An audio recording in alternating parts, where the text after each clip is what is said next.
Welcome back to the Recap Show, episode 3. Today we will be talking about abundance, competition, and of course, the sports. We'll also be joined by one of one, Ali Krieger.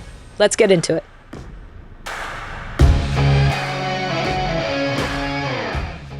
It is a beautiful day in Los Angeles, and we are here for the daily discussion. How are you today, Tobin?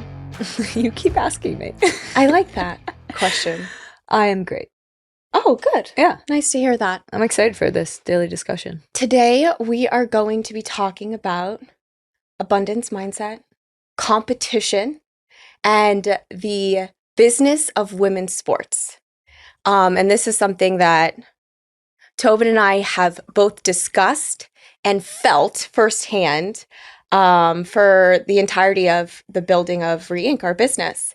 So I wanted to start with something that kind of makes us laugh a little bit, but also makes us a little angry, which is that there can be 25 podcasts about the NFL. There can be however many people talking about it. It's on different channels, all the noise, all the things. And yet, when there is 2 podcasts on women's soccer, on women's sports even, we are pitted against each other and we are asked, how are we going to survive? Who's going to win? Who will be the last woman standing? So how does that make you feel, Tobin? It's so interesting. I like what you said, where it's like, humorous at times, and then also like kind of completely frustrating and devastating. And I feel like that's kind of like the tension of being a woman. Like you have to laugh at these kind of like ridiculous assumptions.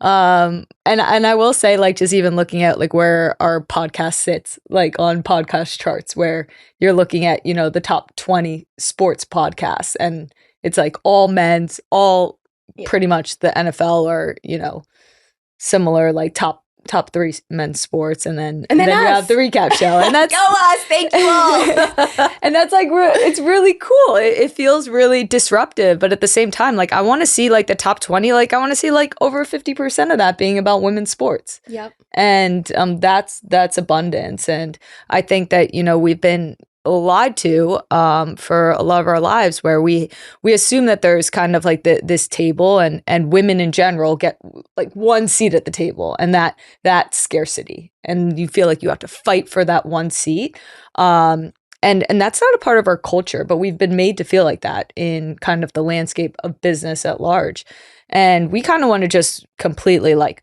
flip over the table. We call it reset the table at Re.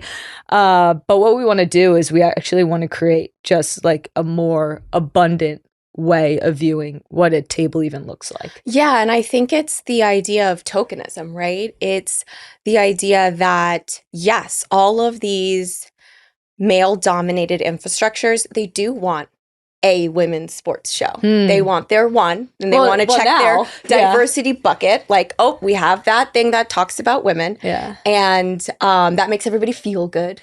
And then, all the money and all the real investments are going to the, 10X things that are male oriented. But something that you said actually made me want to go on a bit of a tangent because it's fun.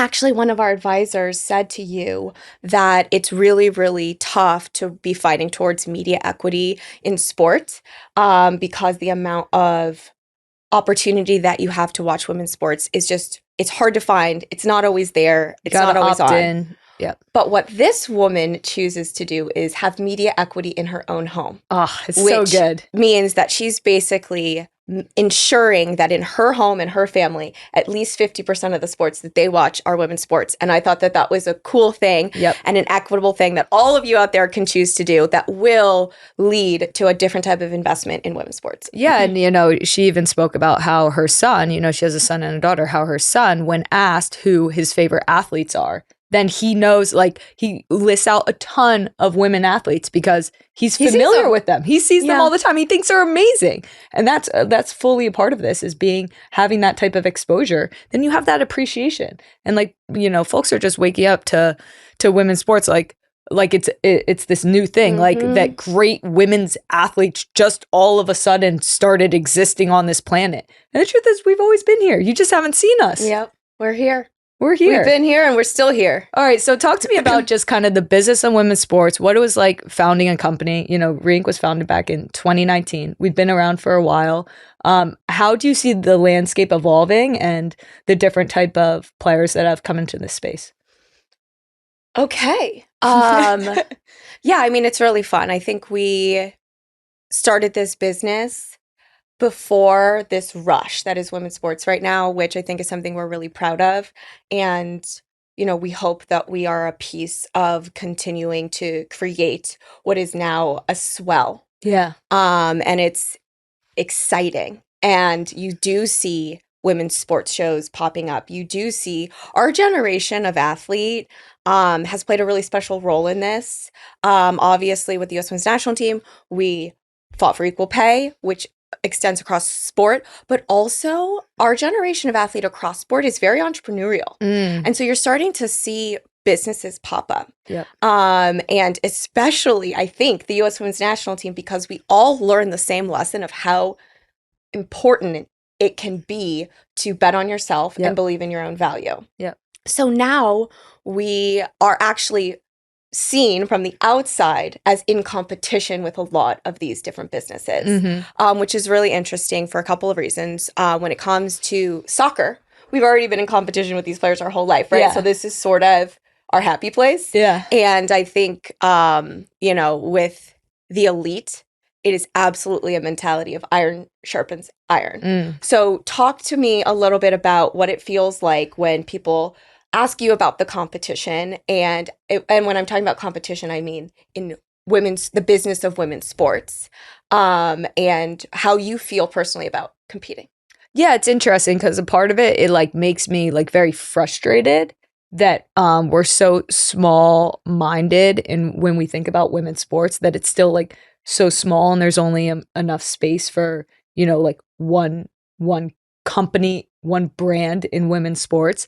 So there's like that aspect that's frustrating, and the idea that like women's sports is this like catch-all for like all sports. And I'm like, I've been in so many investor meetings and pitch meetings where literally they'll be like, oh, we're into the NFL, we're into pickleball, we're into F1, and then we're into women's sports. And I'm like, do you hear yourself? What like, kind of voice was that? Pickleball. I mean, I don't know. It's just maybe how it sounds in my head when they're speaking. But I'm like, do you even hear yourself? Yeah, as if all of women's sports was a single sport. Yes. But that's the type of attention it gets. It gets about the amount of one single, actually not even. But that's scarcity, you know, it's scarcity, and it's what we've always been up against. And then when people say like, well, how big can women's sports get? How big can, I'm like, well, as long as you keep talking about it like that, like it's not going to get very big. Yeah. You know, and I get frustrated, but I also get like so amped up and excited about like the opportunity there, because I really feel like, and I think our generation felt this and really took advantage of it. Every single opportunity or every single frustration that we have felt has been a massive business opportunity. And I feel like we have realized that. We realized it early and we started creating around it. And now obviously it's like, hello. But I'm really proud to know that like we really believed in that, and like you said, we were natural entrepreneurs, like in the way that women's sports, like you're kind of creating your own dreams, you're creating your own opportunities because they didn't exist before. Yeah, so there's the cool part that I do think we're all inspiring each other. Yeah. Right? So we start a business, and you know, Just Women's Sports is a great business. Together, what Sam Hughes is doing with the women's game, like these are all people really close to us in our orbit. So proud. And I do think that we all inspire each other.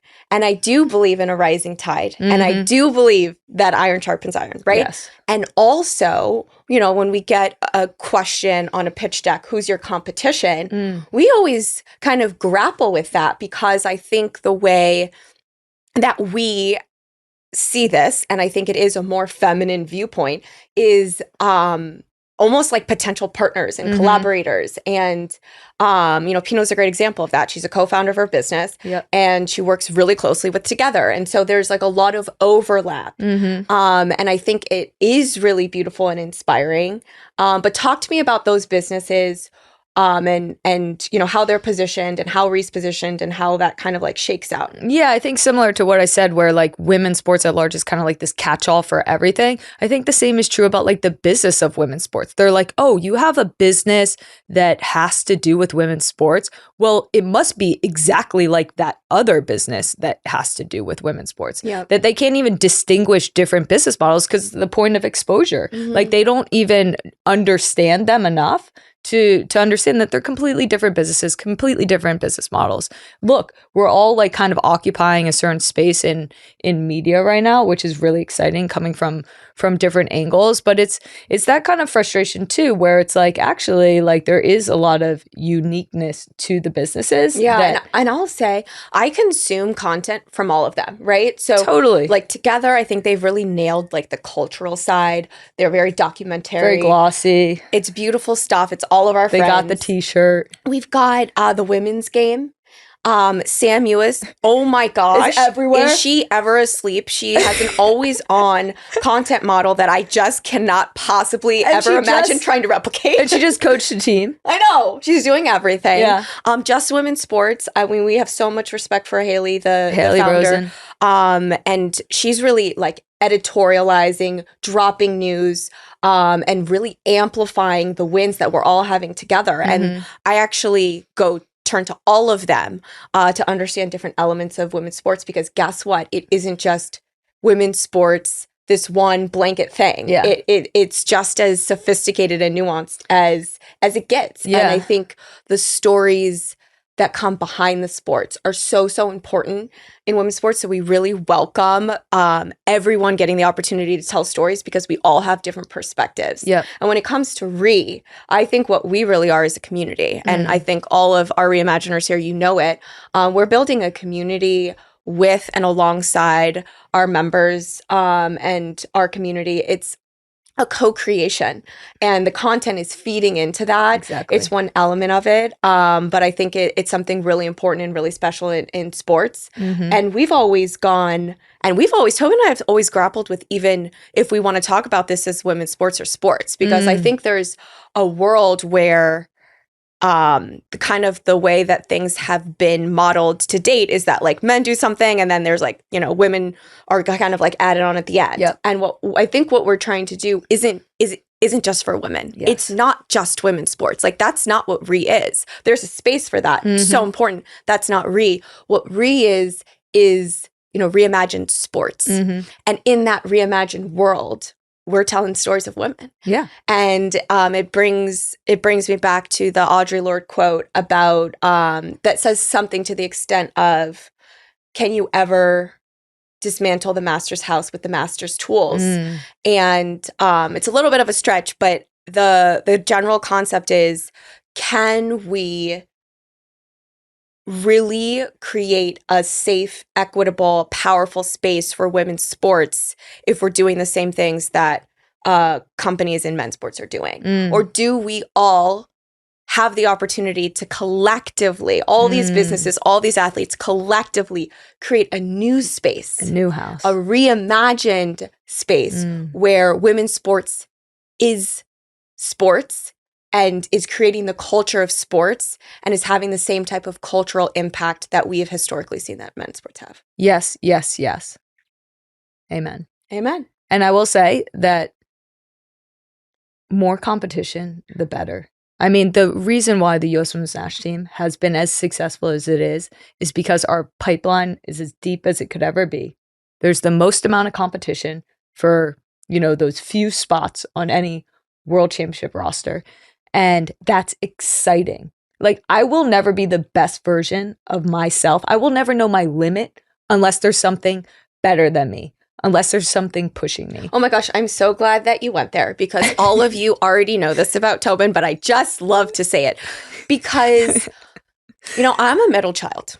And as a middle child, you really have to fight for attention in your household. and I love attention. So I fought very hard. And if you asked my sisters, they would say I was like the most competitive person in the world. But then I met Tobin. And what Tobin does with competition is next level. You do have a few cohorts from the U.S. Women's National Team that I would put on your level of insane. But it's, you know what I think that's really special is that, Tobin, you actually love competing to the point where I would say that you wouldn't have been good at anything if it wasn't for the opportunity to beat somebody else at it. And I actually think you could be good at everything because you can always see the way to beat somebody else. And that is because you are not afraid to be pushed to the limit. And I think about fitness testing a lot with this. I hate fitness testing. I absolutely do not want to be last. And that's all I can think about is like, please, please, please don't be last. And you just were like, another opportunity to win, another opportunity to push my body further than anybody else, and then just like walk off. She would always end the fitness test and just like walk off. She wouldn't even be huffing and puffing. It was so annoying, but it was just like, it just showed how much you can embrace beating people. And when we would train, and you would always make me do 1v1s. That's a whole nother story. Every person hates doing 1v1s. Like every athlete, because it's like, all you can think of is like, what if I get made to look like a fool? And Tobin just loves 1v1s. And she always looks like a fool. I mean, I deeply love competing. I love it so much. And I actually love like losing too, in a way, because like that's motivation. Yeah. That's me understanding that there's room to improve, to get better, to learn. Like I love that aspect. And like I think ultimately for me, competing is finding like your best. Like that's the only way to do it. So even in business, when we talk about, you know, now competing against our teammates in business, like I am so stoked. Like there's no better people in my mind to be competing with, because these are folks that I respect so much, that have made me better already in life and are continuing to make me better.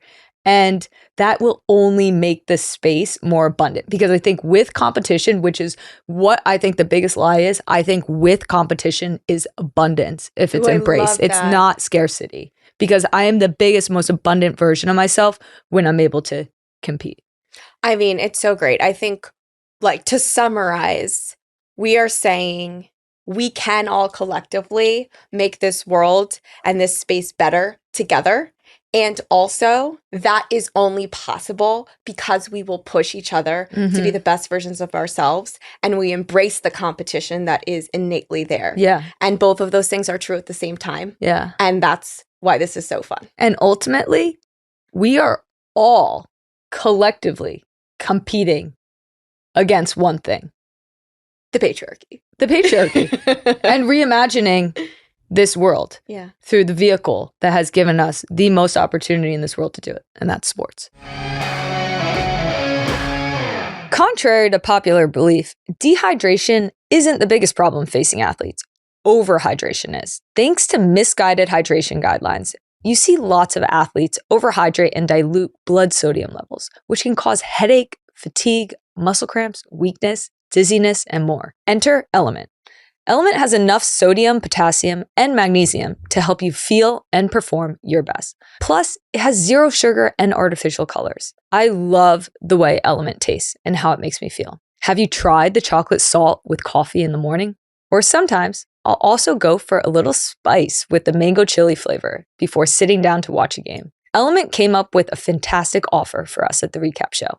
Just go to drinkLMNT.com/recap for a free sample pack with any purchase. That's drinkLMNT.com/recap.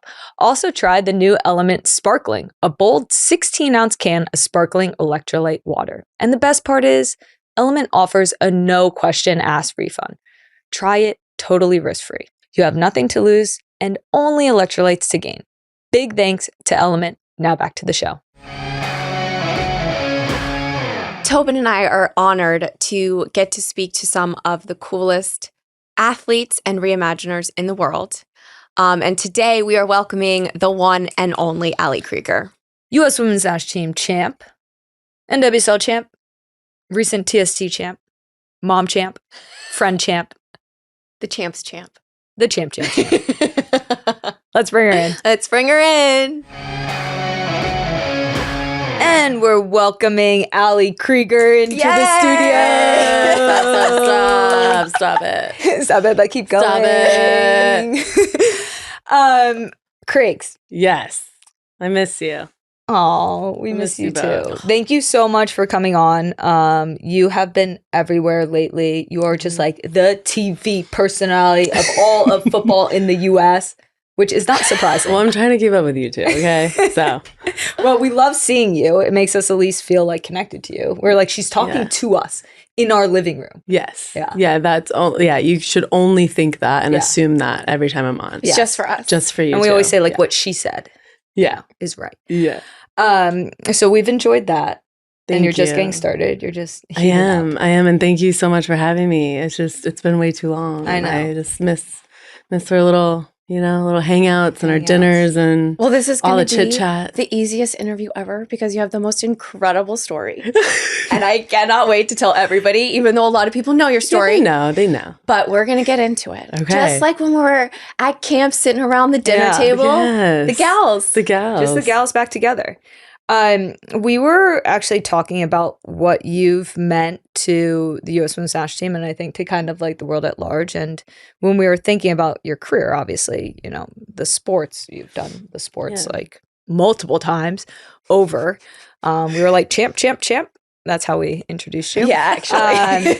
All she does is win. Yeah. I feel like DJ Khaled, kind of, you know? No, I'm just kidding. I'm just kidding, but it's true. Kidding. Yeah, it's true. But like the coolest thing that we were thinking about is like you are one of the most loved players on the U.S. Women's National Team. Oh, thank you. Like, well, I mean, we love you too. By us? I know. By, Yeah, we're a little honestly, biased. by the world, and we were like, what is it about Ali Krieger that that folks just like literally they adore you? They would go to war for you. They're like, this is my chick. I'm riding or dying with Ali Krieger.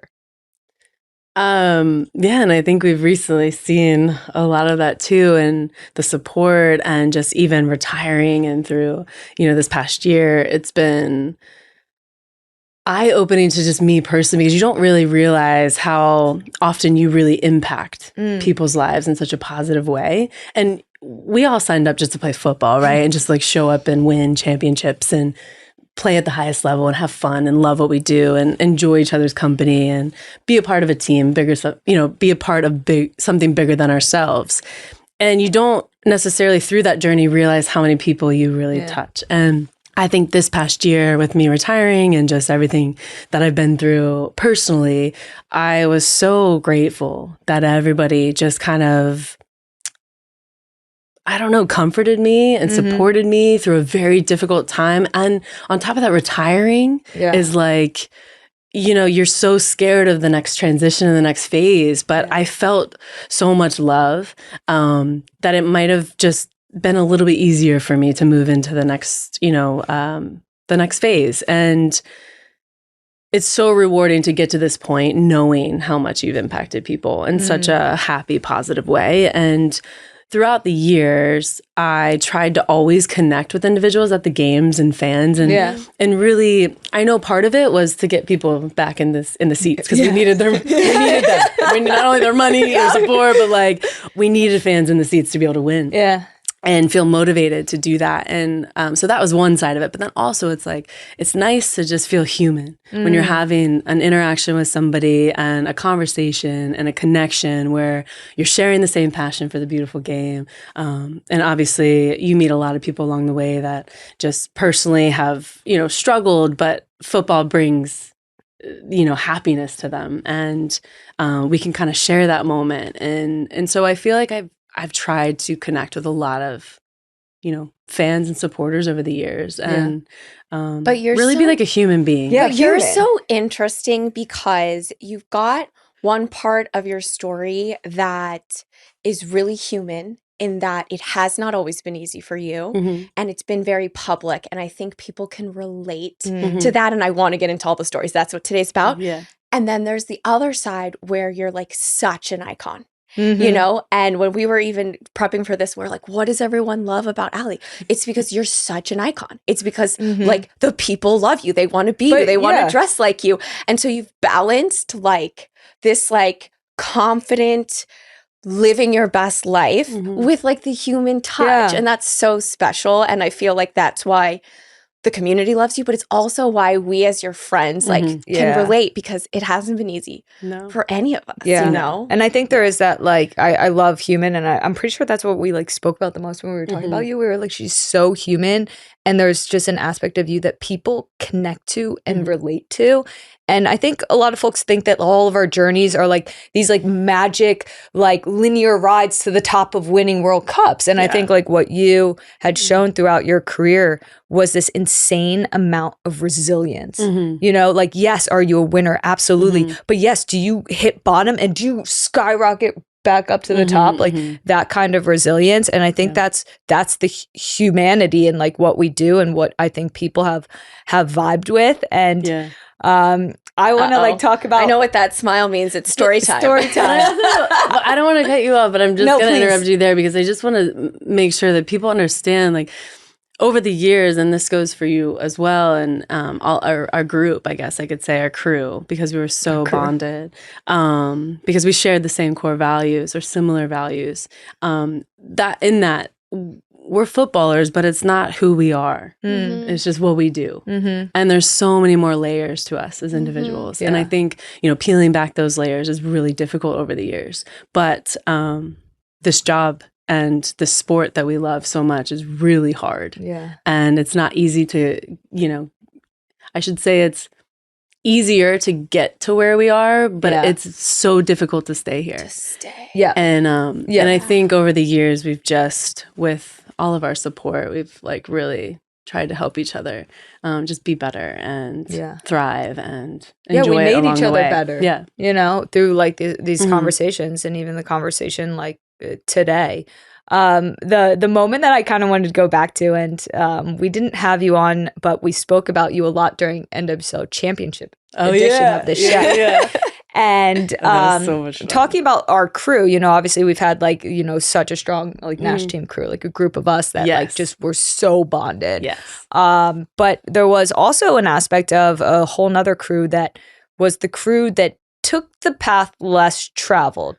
We went overseas into uncomfortable environments, and we really kind of went into obscurity. A lot of people don't realize that when you actually made the decision, all of us at whatever point during our career, to go overseas, it wasn't like you weren't then gonna like be on TV like playing in Champions League and being the star. Like you went into obscurity because you believed in your craft, you believed in yourself, and you knew that you needed to take a next step, and you were like, I'm betting on myself. And that actually was a bond, I think, with a lot of players that made those decisions, because there was a level of respect that was like, that was hard, and I respect you for like making that decision. And the first version of Ali Krieger that I ever met was buckling in.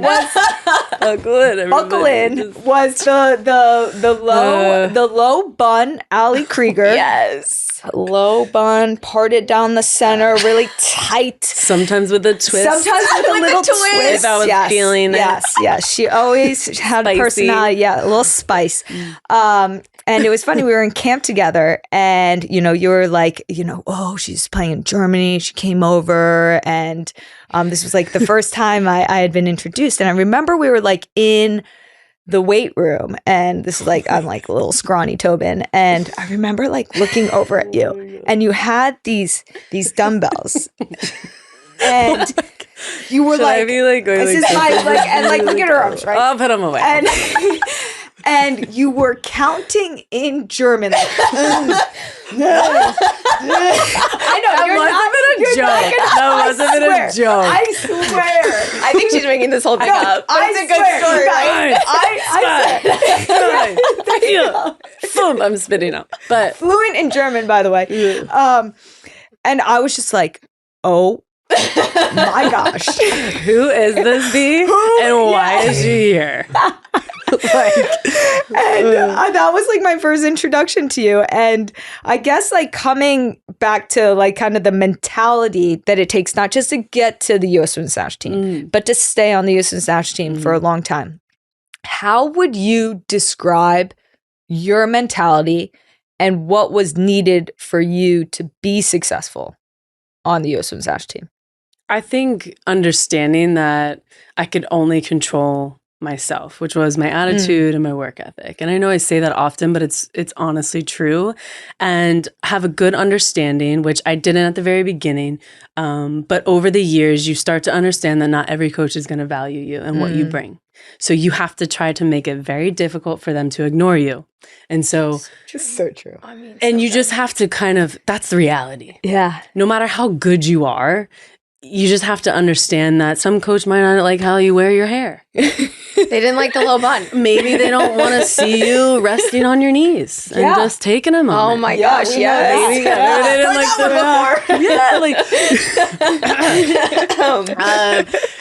triggering. I just a very common. We were like,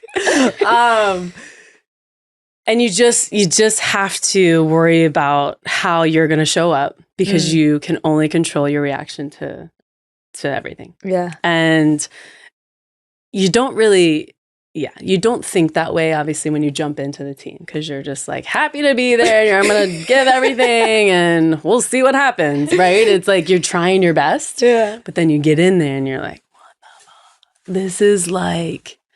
This is so much to endure. Yeah. Mentally, physically, emotionally, you have to be your best every day or someone else is going to come in and take your job if you're not. There's fire underneath of you. Even like you have to show up and like be on time for all the things, the meetings and the food and the meals and, someone's telling you what to do, how to do it, what to eat, how to sleep. Yeah. And you're just like, you're in it. Yeah. And you're like, wow. And you're paranoid that there's going to be that one meeting that you were 5 minutes late to, and that would end your career in a second.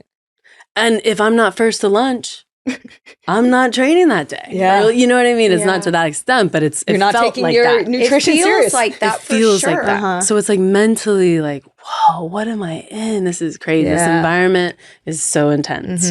And so I think ultimately I just tried to focus on myself, prioritize, how I would show up every day, be a good teammate, and work my butt off. Yeah. And hope that would work. And keep me there. You know what I think when I think of you? I think of stay ready so you don't have to get ready. That is like I see your face and that line is like underneath. Well, Sue Bird told me that. And so, Sue Bird told me that because we were on vacation with them and that was when I asked Pino, should I hang up my boots? That was when I got cut or fired. This is it. It was 2015. It's 2017. 2015 we win. Oh, sorry. 2016 Olympics. Disaster. But then we're starting to prep for the 2019 World Cup. Yep. And you're not a part of any of that preparation. Right.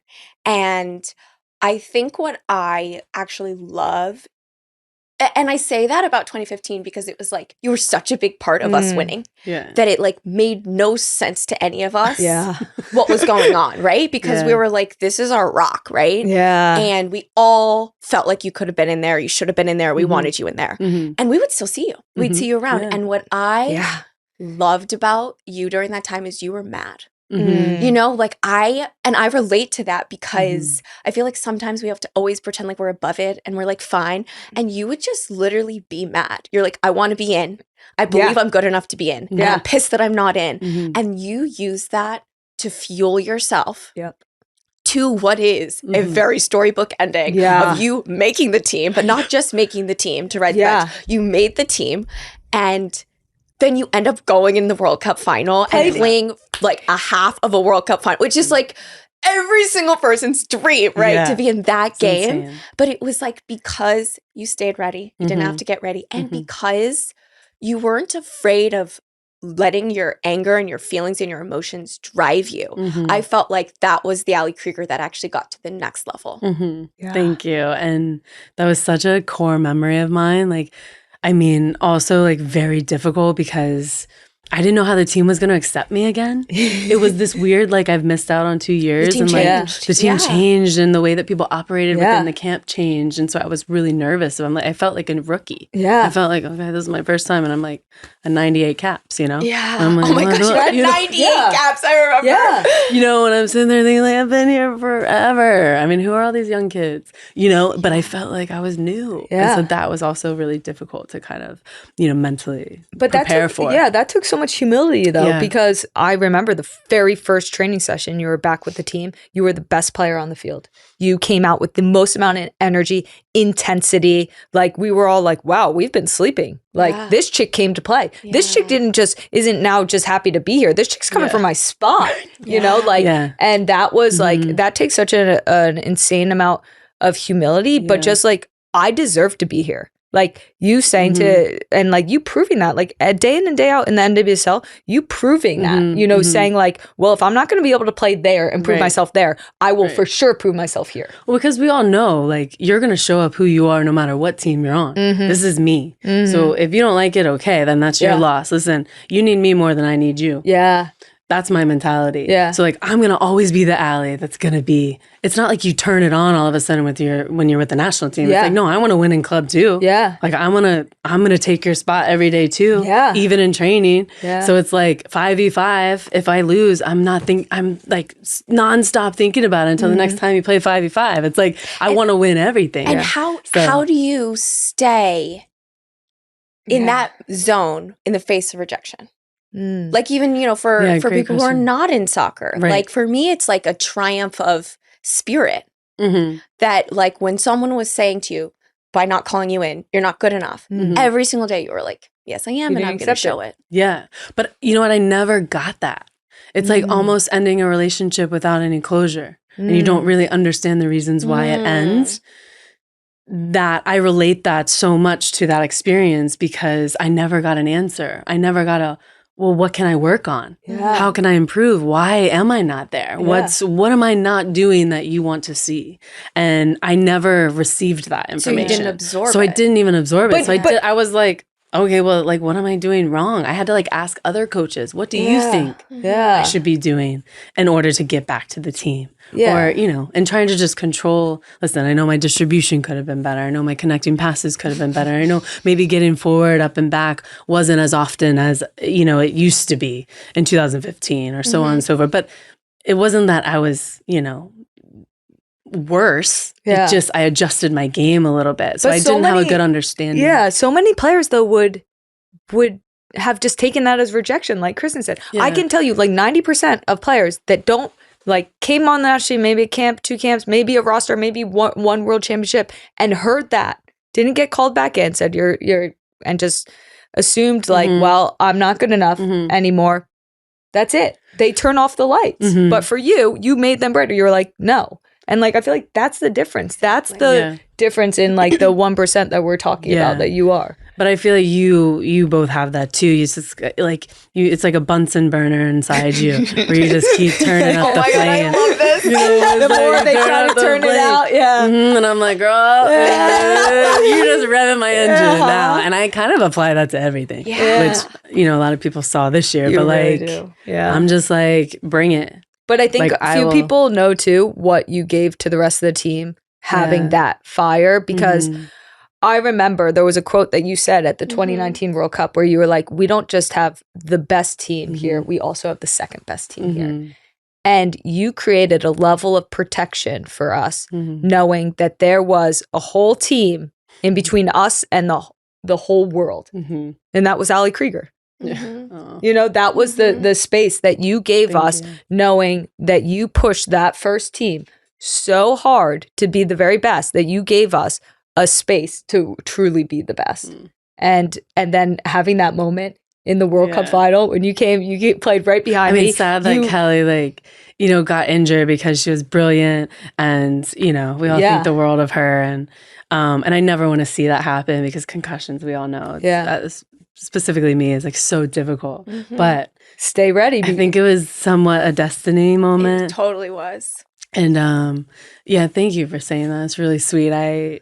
I haven't heard that, and it makes me like emotional because we all worked so hard to create that safe space and to create that like type of mentality that we have the tools. Now we just have to go use them. And like everyone knows we wouldn't have won the 2015 World Cup without you, but I think what I'm hearing here is we would not have won that 2019 World Cup without you for like the same reasons and for more reasons because to some extent, and as a player that sat on the bench a lot in World Cup championships, it's a really hard job.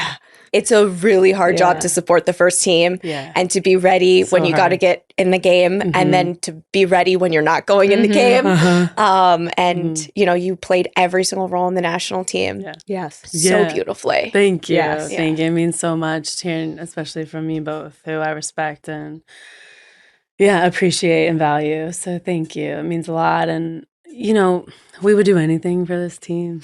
You really feel that way. Like you play and you give so much, and I don't like to say sacrifice because it's a choice that you make every day to show up and do that job and to be a part of that team and share that love and passion together. So it was a joy, and you learn from every situation. So I'm so happy, no matter if it was really tough or really exciting or very happy and all the things, like you learn and you take bits and pieces along the way, and you're just more prepared for the days to come. Yeah, and like that's Ali Krieger as a player, and it does reflect who you are as a person. And obviously, your personal life has been so public for a long time now. And obviously, we know it's been really, really hard. And we love both you and Ash to death. And we always have and we always will. And I know that the breakup has been really, really challenging. And we will leave some space to talk about it. But I actually wanted to talk about what it represented to so many people, because actually you paved a way. And being queer on the national team, you paved a way. But also being in a relationship with someone on your team was the first ever. And for Tobin and I, you really created a space for what was taboo and not allowed. And it took so much bravery to be able to do that. So I wanted you to share a little bit about that journey and kind of your relationship with the queer community. It's been such a great journey for me personally, as like within my self-discovery. I think going from college, not understanding that two women could even be together at 18 to now, where I am and so comfortable in who I am and who I love.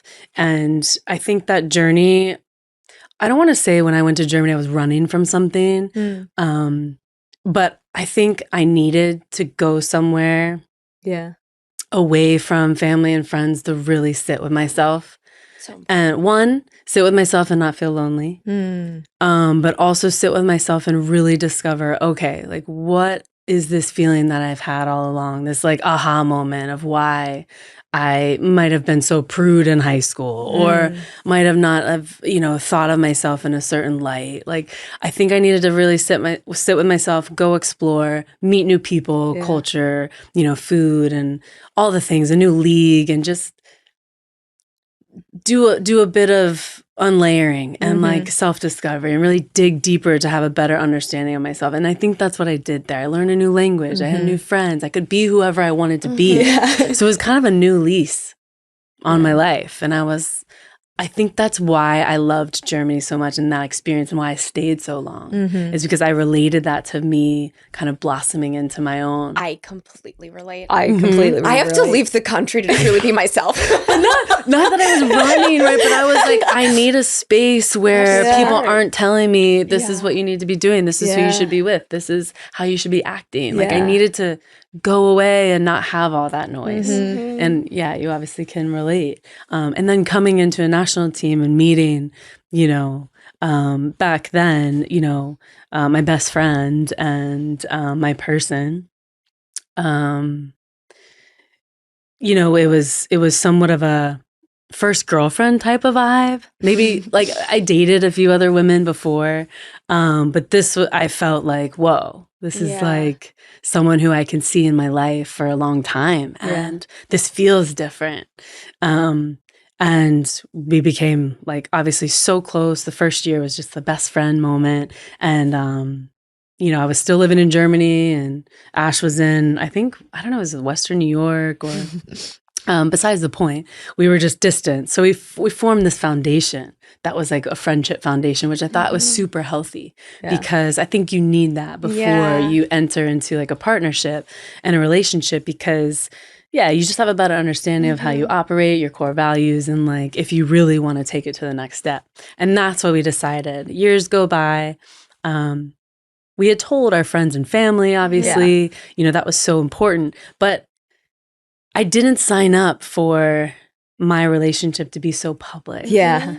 Because you want something at the end of the day just for yourself. Yeah. Because we are so public. Yeah. It just comes along with a job. Yeah. You know exactly what I mean. It's just a part of it.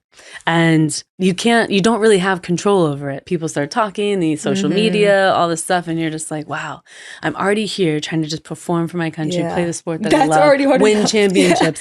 Yeah. And now I have to sign up for all the other things that I didn't realize would come along with the job when you just wanted to play soccer. Yeah. So then, it ends up being kind of this whole thing. Obviously, I mean, it's we so can't much pressure. My dad called your wedding the queer icon wedding of the century. Yeah. There's a lot of pressure. That's my dad. Okay. He's like, can you get a photo? With the gown? Yeah. He was like, can I come? I was like, no. He could have. There was space. No, beautiful wedding, beautiful celebration. I'll never forget it. Obviously, things have changed. But when we decided to come out was when I think it was after the 2-year hiatus that I wasn't with the team. And I was like, F it. What do I have to lose? What, are they going to fire me again? Like, okay, like bring it on. I'm rolling my sleeves up. Like, here we go. But at that point, I felt like, let's come out and showcase that it is normal and it is okay to be in a partnership and we can still be professional and have everything we wanted to have. Did you get backlash? Surprisingly, no. I mean, there's a few people here, but I feel like everyone already kind of knew. I was going to say, we us. already had, we had known that you and Ash were together and had protected that. Day one, and we had protected that space within, the sanctity of what the national team was and that family that we had cultivated. But it wasn't, like you said, until you had left the national team that you felt like you could be more public about it. Yeah. And I was like, unsure if I would ever get back to the national team. So I was living in the sense of like, okay, I'm onto the, yes, it's still in my mind. I'm still working towards that. But if not. There was some freedom there. Yeah, there's freedom and I could just be who I wanted to be and who I always wanted to be. Did you also feel like there was like this where like you didn't want to ever detract from what the national team was and what the main focus of the national team is, which is to win world championships. Yes. And I also didn't want to disrupt our safe environment where we all felt like, because you're coworkers initially. At the end of the day, like you don't have to be best friends. Like you're there to do a job. Yeah. And you just have to figure out a professional way to work together. Yeah. And you're aiming for a common goal. Yeah. That's what it's about. So yeah, it was difficult because I felt like I didn't want it to be about her and I. I wanted it to be about the task at hand. Yeah, and that's so we were very professional, and I made that clear to her too. I'm like, listen, it's not like you can't like hold my hand and train. In and around camp, but like, let's make sure we're like showing up as coworkers. The most professional, I think. That might have been more on my side. Yeah, I mean, but and also like I think people have to know like a locker room. There is just insane crazy stuff that happens within a locker room, like let alone just like this seemed actually like the most normal thing compared to what we endured in our locker room that we just kept as our safe space. Oh, you mean like between the relationships of all the players? Yeah, just the relationships with all the players, outside like pressures that are going on within players and their people actually knew half the stuff. Yeah, people. Yeah, and I think just in our bubble. Like, you guys are like painting this picture. You're like, what happened? Like, but you mean like people writing books and tabloids and all the drama that like stirs up and fighting and all that. Okay. Yeah, like all of the things that like you just protect within a locker room. Okay. And I think so we can't say it. Got it. I just think like your relationship was like that one might of those. be for another show. The deets and the goss of the U.S. Women's National. Yeah, can you write it? I can co-author it. Everyone wants to write it, but nobody will, right? Yeah. No, someone will. Becky always said she was going to. Becky always said she was going to. It'd be like a Bridgerton, like what is the lady on Bridgerton who writes all the tell-all.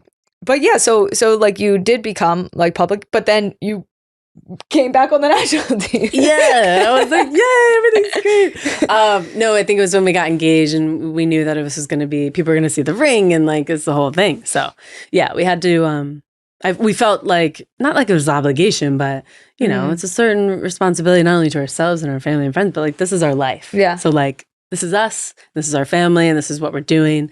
And if you don't like it, you know, so be it. But this is the direction that we're going in. And this is what we want to do. Did you ever feel like this responsibility to like uphold this image of, because you stood for like so much to people as being kind of like these queer icons, like these incredible role models, you know? Like, did you ever feel like it was just this immense amount of pressure where like, look, we are all humans and life is so hard. And I just want to say like relationships just kind of like are just messy, like everything is like nothing is perfect, right? No. And like there's this idea, like there's this kind of like idol worship that happens where people kind of just like you become this like perfect version of the world to people. They want the fairy tale. They want it, you know, and so maybe they're putting it's a that fantasy. on you. It's a fantasy, and you're that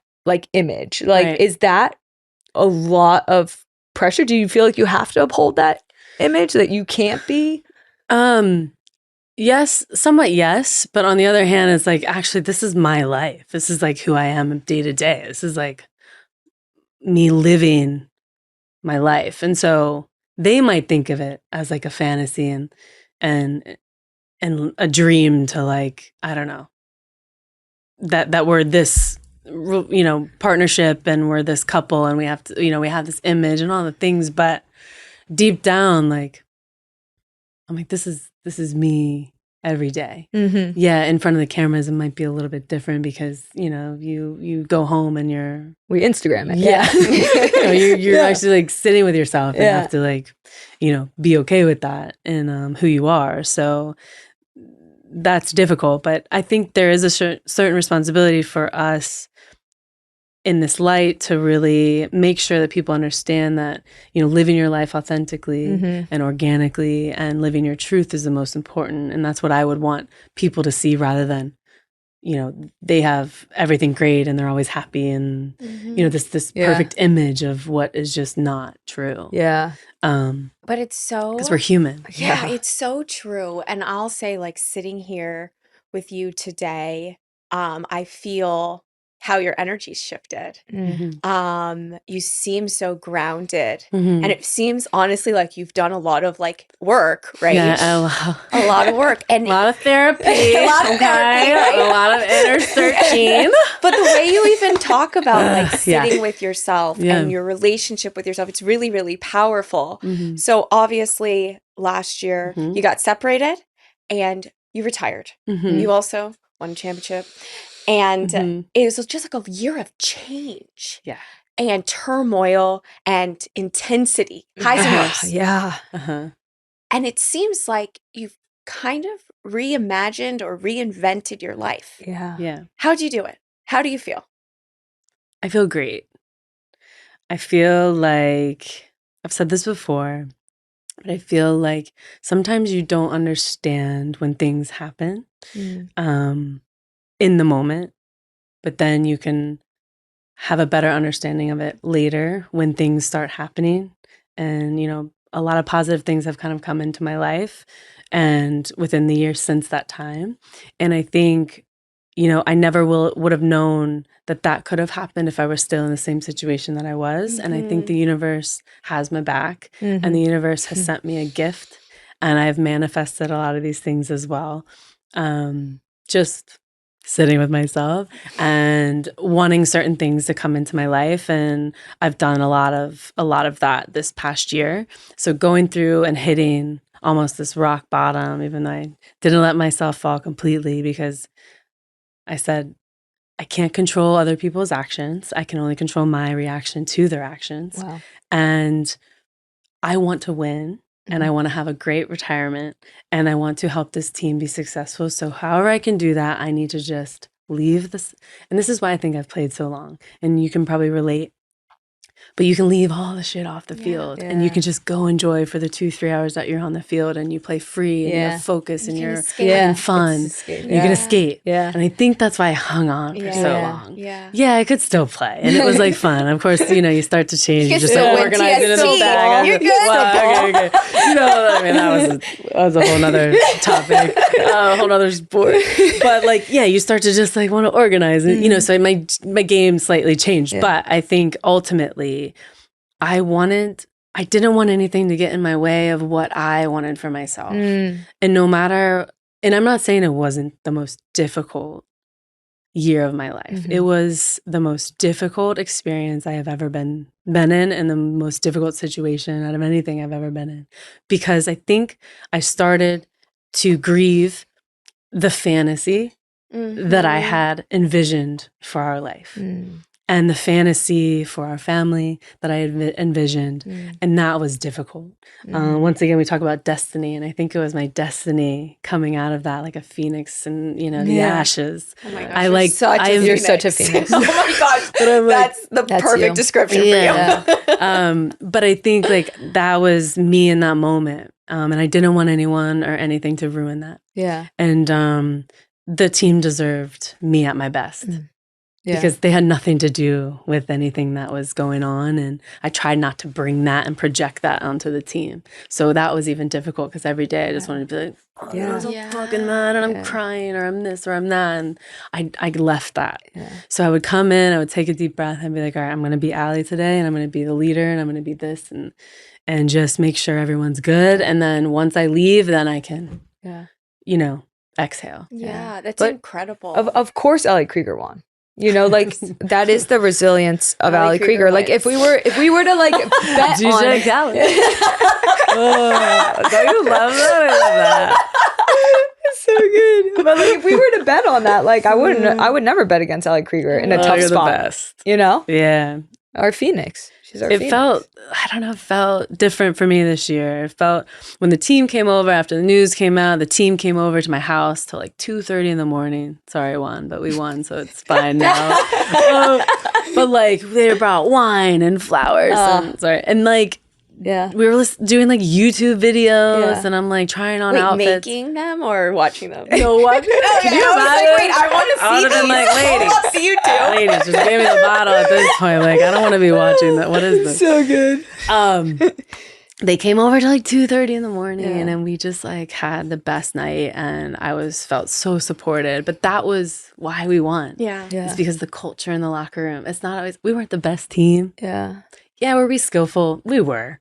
But, it wasn't like we had the most technical players in the world. We filled some holes, and, but we fought for each other. Yeah. And we had the same goal in mind, and we had the same mentality, and we just took each other's hands, and we just went for it. Yeah. And that's why we won. And you were inspired. Yes. Right? Inspired. I think there's an interesting and relatable thing about being present, right? So you'd walk in the locker room and you'd be like, this is who I am, and this is who I'm going to be for my team. But it was actually the best version of yourself. Yes. So you got to be that for yourself. Yes. And you had a moment where you didn't have to grieve. Right. You got to walk away from that. Yeah. And you could only do that because then you could go and be present in a different moment and give yourself actual space to be sad or angry. And I think that is your superpower, is you're not afraid of your own feelings. So you give yourself space to feel them. And so they don't beat you. And that's so cool. Okay, so we are going to take a break. Okay.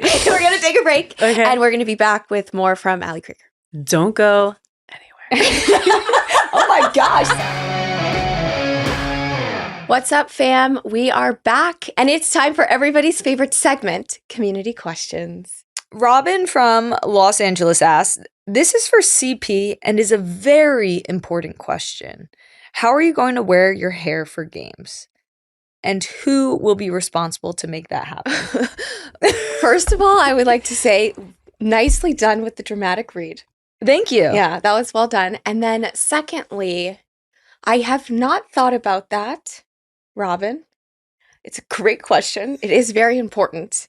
It is more important than you all probably think it is, because one time I was playing in a game in the Olympics and the ball hit my bun and it kind of knocked my head off, like knocked my bun off. And then I was trying to fix it and I got played in for a fast break and I was like doing my hair. Anyways. I mean, like, you have a lot of hair, so that was like a 10-pound bun. Yeah, it was. Like, it was embarrassing and it felt unprofessional, but there was nothing I could do. Yes. Like, if anyone had this much hair that was out, they wouldn't be able to play their sport. I think we should do a whole segment one time on just, like, hair in sports. Would love that. Yeah. So I will probably put my hair not in a bun. Okay. Good answer. Sonia from Arizona asks, what is your favorite concert you've been to, and what is your dream concert to attend? Ooh, Sonia. Oh, this is tough. I mean, does anything really beat going on stage with Taylor Swift? No. The End. It doesn't. Next question. Next question. But if there had to be a runner-up, I would say, Lady Gaga, Coldplay, Dave Matthews Band. You've seen them all. I know. Oh, this is what I haven't seen? Well, it's a dream concert. Is your dream concert to go back? Back on stage with Taylor Swift. Well, I'm actually curious about this, Lori, too. Lori asks, what is your biggest pet peeve? Biggest? Smallest? It's sort of like, what are all of your pet peeves? Because like a pet peeve is a small thing, So it's like, my biggest pet peeve is when like 10 of my pet peeves are broken, like consecutively. And what would that be? I don't know. What are my pet peeves? I feel like I did one yesterday when you were like really deep in like a train of thought. Interruption. And I interrupted you. Pet peeve. Mm-hmm. Yeah, especially when I'm passionate. That's a no-no. When the kitchen's dirty. Oh my gosh, when I have to walk into my house and there's dishes stacked in my sink. Pet peeve. Okay, last question. Holly from the US asks, would you rather fight 100 bulls the size of a chicken or one bull-sized chicken? I'm really trying to visualize this, Holly, and I'm also trying to visualize like why in the world you would ask this question. I think like a lot of them is kind of like they can get you from like each angle. That kind of freaks me out. I would say like one bull-sized chicken. I would definitely do the opposite.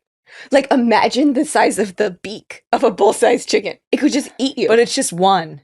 It's like death by 1,000 cuts, or like just put me out of my misery. But I don't think you would die. All you need is some boots. Oh. I just like can imagine like that, like a swarm of chickens just like as I run, just but it's chasing a swarm of chickens, but they're bulls. They're small.